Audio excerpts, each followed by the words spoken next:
Hello, प्रणाम और नमस्कार। हम आप लोग भाई लोग से कहना चाहते हैं कि आज देखिए सिंगर भाई रसराज जी का खेत में धान लगाने का काम हो रहा है।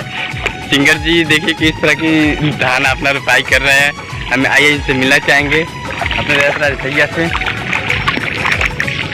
रसराज जी, आप कैसे धान लगाना पसंद करते हैं, जरा हमको भी बताइए। प्रणाम काल बहु करे चलो थोड़ा धान रोप के दिखाइए भाई लोग हमारे फैन को। थोड़ा धान आज पानी के दिखाओ, तुम देखा जाए कैसे धान रोपाला। देखिए रोप रहे हैं, तो हम चाहेंगे कि धान लगा रहे हैं तो कुछ सोची के लगा रहे होंगे, तो इसके अंदाज में कुछ नया सा 2 लाइन सुनाइए हमारे फैन लोग को। तो भाई लोग कहानी की आज खूब मजा आई, कहे कि ये गाना लेके आयल बड़ी तो हम लोगों के सुनाए।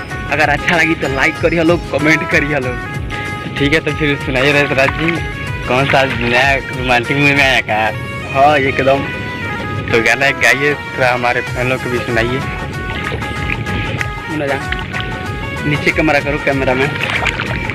हाँ। माना कहनी रोपनिया न कराए रानी, 1 मिनट में लगी जाई दहिया में पानी। वाह वाह।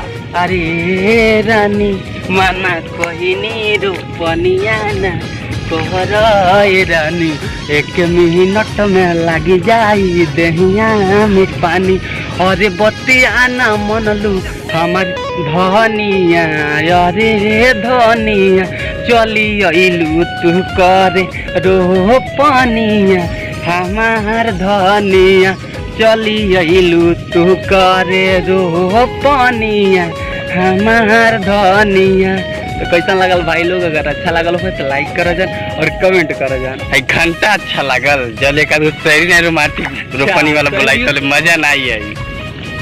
अच्छा सही सुनबो तो कोई बात नहीं। ये हमारे करे जा, तू का तो चलू हमारे खेत ना रोपबू तई पड़ती रह जाई। अरे ये तू का तो चलू हमारे खेतवा ना रोपबू तई पड़ती रह जाई। अरे ये करे जाई, गुप्ता जी का धरती हो, थोड़ा सा बियावा काट के रोप दे दो, पूरा धान और सही भर जाई।